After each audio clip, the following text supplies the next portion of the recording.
I'm hoping that you can see my slides.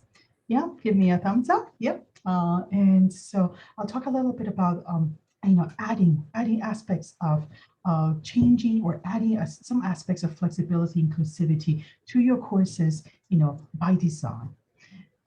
So why might you want to do that? Of course, you already thought about it. Of course, we all have different life circumstances. We have different responsibilities. Things that are happening in our lives are different. That gives us different time availabilities. We have different, health conditions, situations that could be temporary or more permanent.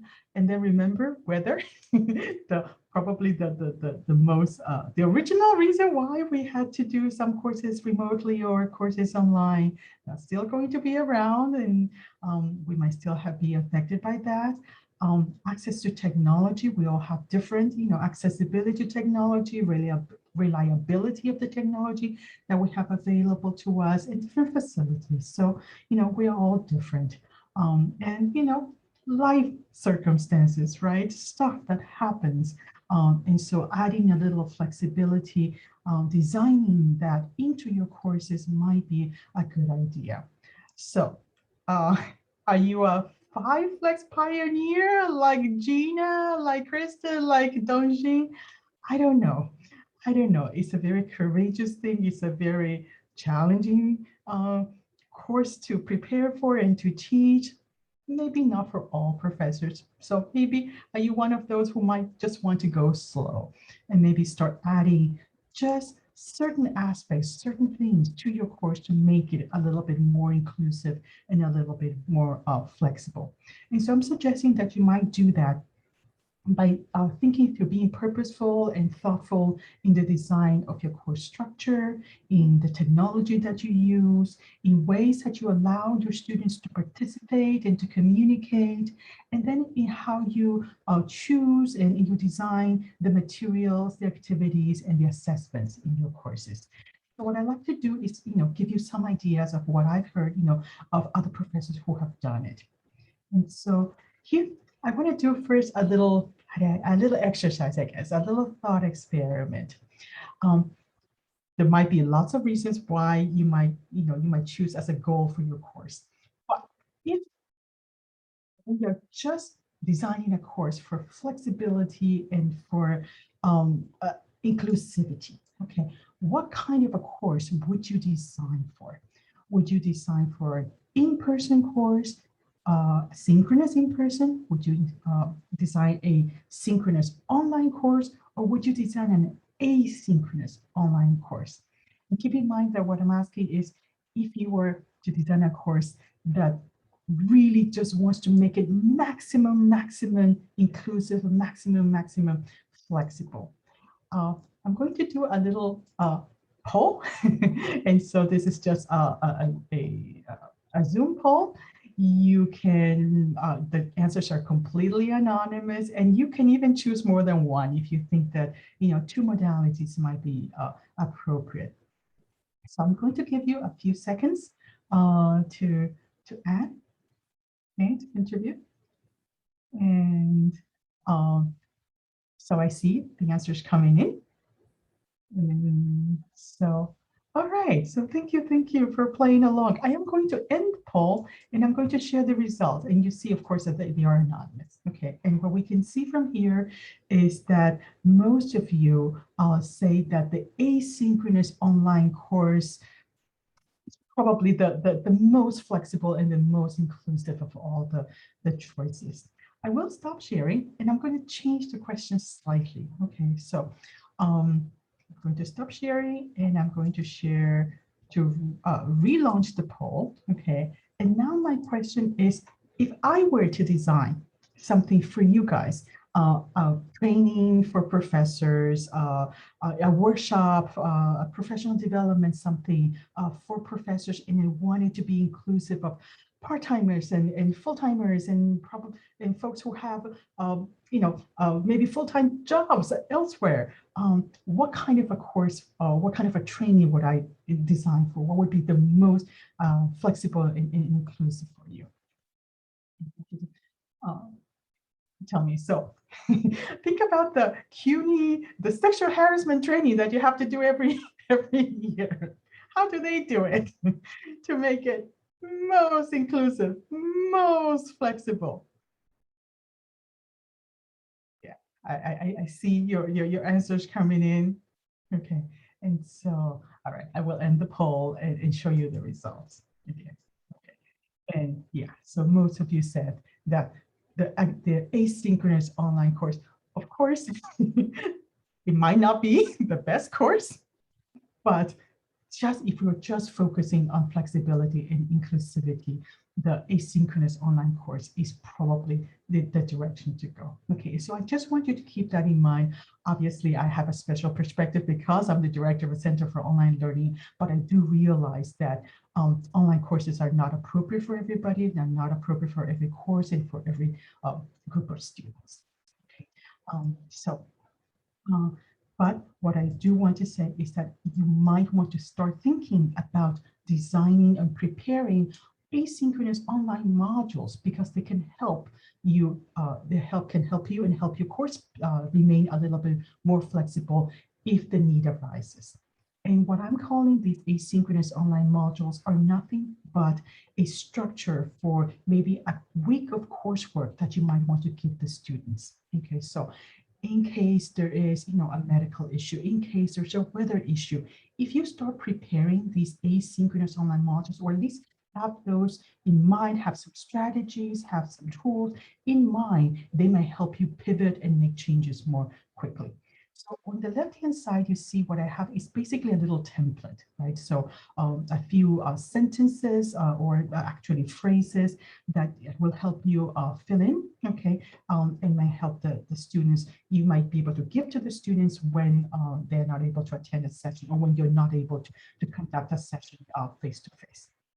So something like a date range, right, in which you might want the students to complete the work. Usually this is a week, but it doesn't have to be.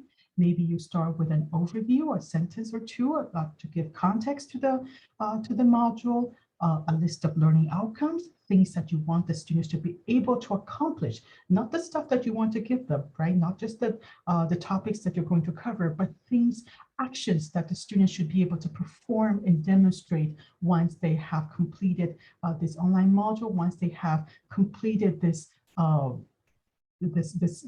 module that you're designing for them. And then a list of activities or a list of materials that you want them to go through. And so it could be something like submitting an assignment or participating in a discussion forum, a list of activities and materials. Okay, and as you can see in the back of my screen right now, and also on the slide, we have a list of recommended steps. Okay, so if you're interested in learning more about this, I do workshops and we do camps, and so you're most welcome to reach out to us and hear a little bit more about this if this is interesting. But let me continue a little bit and talk about technology tools. I want you to think about technology tools when you're choosing them, when you're using them. Technology tools that have low or high bandwidth and low and high intimacy or ability to interact. And this is what I mean. This actually is a chart that came from a blog post. I think actually Roberta introduced us to it, and I find it very helpful because it helps us think about the tools that we choose and how we use them. So on the upper right-hand corner, for example, we have tools that are high bandwidth and also allow high immediacy. So something like a video conference room where we are in right now. It really requires high bandwidth because you have to have a good internet connection. Many of us should and can have a video or can have audio. And of course, we can interact very, very quickly. And so this is really nice if we can have it, but not always, we can't always have it. And so in that case, you might think about other tools that allow you still the same high immediacy, but does not require such a high bandwidth. So maybe we don't have to be on video or we don't have to be on audio, and we can still do things through group chat, through messaging, through answering a poll like you just did, or by collaborating and writing on a document or a shared space that we might have, something like a Google slide or something like a Padlet. On the other hand, on the upper left-hand corner, we have tools that are, we have modalities that allow us, that still require high bandwidth, but they are a little low immediacy. And these are, of course, the asynchronous activities and tools. And so if you have something that's pre-recorded, a video or audio that's pre-recorded, then you don't have the immediacy, but you can still do things that require high bandwidth in the sense that you still need a good internet connection, right? And then we, of course, on the lower left-hand corner, we have the more traditional tools, the more traditional technology tools like email and discussion boards that do not require high bandwidth, but of course, they do not give you as much of a immediacy. And so here are, I took that same charge and I put in some of the tools that you have available here at Hunter. Okay, so I mapped it to the high immediacy, high bandwidth. Most of us are using Zoom or Blackboard Collaborate, but then we also have some, low immediacy tools that you might consider, like Snagit, like Camtasia, like VoiceThread. Okay, these are all tools that either Hunter or CUNY provides you with, and if you're interested, we're more than happy to tell you more about. Some other tools that are also high immediacy but lower in bandwidth are things like Dropbox, like Padlet, like Hypothesis, okay, that can be used in real time, but they can also be used in an asynchronous modality. Okay, so this just to give you an idea of tools that are available to you. So moving on a little bit, I always want you to think about engaging your students, right? So you want to engage your students with the course content, with you, right? And also with each other. And so as much as possible, you want to create these opportunities for your students. And as you choose the tools that you want to use, as you design the activities and design the materials, always keep in mind these three types of interaction and engagement. So another way to maintain flexibility is to think about these synchronous activities or interactions that can be done either without talking in person or without talking on camera, and also without being on video. And so here are some of these ideas that I've seen lots of you use. So of course you can use text chat, right? So Zoom already has this chat function. And one more thing to add to the flexibility and inclusivity to the chat is by telling the students to answer a question, but not press return right away. So then you give everybody a chance to type if they type a little slower, or a little time to think if they need a little more time to think, right? So even through chat, you can add inclusivity and flexibility. Responding to a poll like we just did, you can ask students to display, to use an emoticon or a reaction, right? These reactions that the Zoom gives you. You can ask them to contribute to a text or to audio or video in a shared space. You can do it through VoiceThread, you can do it through Padlet, right? PlayPosit, so there are different tools that allows you to do that. Or to annotate a slide or an image or document, using something like Hypothesis, or using something like a Google Doc. So these synchronous activities you definitely are already doing, and I'm sure that you recognize some of the things that I'm saying, but then maybe you want to allow the possibility to make them asynchronous as well. So for the students who can't make it to class, who need to do one or more sessions asynchronously, see if you can actually allow them, turn some of these activities that can be done in an asynchronous way on their own time. So for example, the most traditional way of responding to a discussion prompt in a discussion forum or a class blog.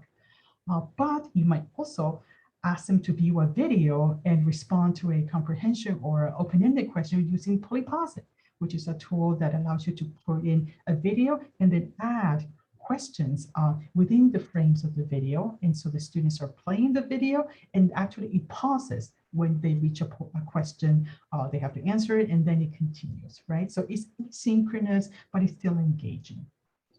Another one could be something like contributing a resource to a Padlet or annotating a reading with hypothesis, right? So all these asynchronous activities that maybe you're already trying or it's piquing your interest and you might want to try. With VoiceThread, you can record, you can type text, or you can record audio, or you can record video. I know of professors who use Google Forms for check-ins or exit tickets, right? Or, plain old Blackboard, you can use it for a low stakes or self-assessment quiz, right? So all these asynchronous activities that you might want to incorporate into any type of course that you're teaching now. Another idea is to choose materials, right? And when you are thinking about creating and choosing materials, keeping some of these in mind. So when you're choosing, maybe use multiple formats. So in the sense of if you have something for the students to read, maybe there's an alternative version in a video format. Maybe there's an alternative version in audio format. So trying to think about all these different modalities that you might be able to provide the students materials with. Okay. Also, see if you can actually find things that are in small chunks. So something that is viewable in maybe 10 minutes, something that is readable on a phone, something that they can actually do on their commute, right? Something that is in paragraph or list format because it's a little more easily readable. As you're designing your courses, see if you can make the navigation menu simpler or easier to find and easier to navigate. See if you can actually design a course that have consistent or predictable weekly modules. So the students are not rethinking, they're trying to find things because the module always looks exactly the same, even though it has different content. Okay, but it's consistent, it's predictable. They can use their thoughts, their minds, their brains for something else besides finding things because they already know where to find it, or they can predict what's going to happen in this weekly module. And then also, using checklists. I've heard so many times from professors that having, simple checklists or simple lists of things for the students, it just really helps them when they are, overwhelmed. So, all right, one more idea. Give them a choice. Give them choices to add flexibility. Give them choices in what material to review. So for example, you can tell them to pick one of 3 videos or to listen to a podcast and explore a website or pick a video and then an article or read 2 articles, right? So if you have different materials of different formats, then you'll be able to do that. You might also give the students a choice in how to demonstrate their learning, right? So instead of a traditional a test or a paper, maybe they can write a discussion post or record an audio response, or they can make a short video or create a poster or write a poem. Okay, alternative ways for them to show you that they have learned something. Maybe you can also give them a choice in how they communicate and how they present. And so, for example, you can ask questions through a discussion board or by doing a journal or doing writing an email. Or maybe, I know some of you very adventurous ones are experimenting with Slack and Discord. Okay, maybe that's something you want to try. Some other professors are using Q&A in a Padlet. Okay, so they just set up a Padlet and they allow students in one column to put questions, in another column, the professor will answer, something like that. And so tools for presentation, why not give them a choice, right? So tell them you can choose VoiceThread, you can choose Padlet, you can use PowerPoint or Prezi. Okay, I will specify the conceptual requirements and the final format, but then I'll suggest a couple of different tools and you can choose the tool that is most comfortable for you. And then you might also want to allow your students to choose when and how they attend office hours. And so instead of doing one weekly 2 or 3 hour period of time, maybe you say, okay, I will open 1 hour on a Monday morning. I'll also have 45 minutes on a Wednesday evening and Friday noontime. Okay, so you're more students are likely to be able to be free at those times. right? And I know some professors also require that the students sign up, so you don't have to wait. So if nobody's going to come for that, Friday noon time, you don't have to wait for that whole hour. Ask them to sign up, and you can even ask them to participate twice during a semester. Require the attendance, but give them flexibility on when to do it. Okay. Other professors have said, oh, you can come to my Zoom room, or you can give me a phone number and I can call you. So, giving choices, giving flexibility, something that students really will appreciate. And lastly, I want to talk a little bit about assessments. My recommendation is that you have frequent, low stakes, and cumulative assignments, because you give students more chances to show their understanding, they're less stressed, test anxiety is lowered, and then this repeated exposure deepens learning, right? So cumulative, making things sort of a little cumulative will allow them to learn better. And also, if you give them, allow them drafts and revisions, they're approximating mastery. You're allowing approximations to mastery, and you're emphasizing process, not product. Okay, and then I've been hearing about professors who from students who feel that professors who give time constraints in their assignments and their tests really raises their anxiety level. And so if you, at some point, if it's appropriate, if you give them fewer time constraints, and if you allow backtracking, if you are using a Blackboard test, it's a little more flexible and a little more inclusive. Okay, so I just wanted to put it out there as things to consider. I got many of these ideas from, of course, the work that I've done with you, and also from some websites and resources. And so I've put together a little Padlet. You will have available this set of slides, okay? But then also the Padlet with the resources. Yeah, it looks like this, and Julie just put it in the chat. So thanks for that. All right. I see, I think a few of you contributing to the chat as well. We'll definitely come to it, and thank you for your contributions. I will wrap up really quickly by saying maybe you want to think about one change, or add one strategy or one tool, or tweak an assignment or activity or practice to make your course a little bit more flexible and inclusive. I think your students will appreciate it, and they will appreciate you. And so now let me turn things over to Julie.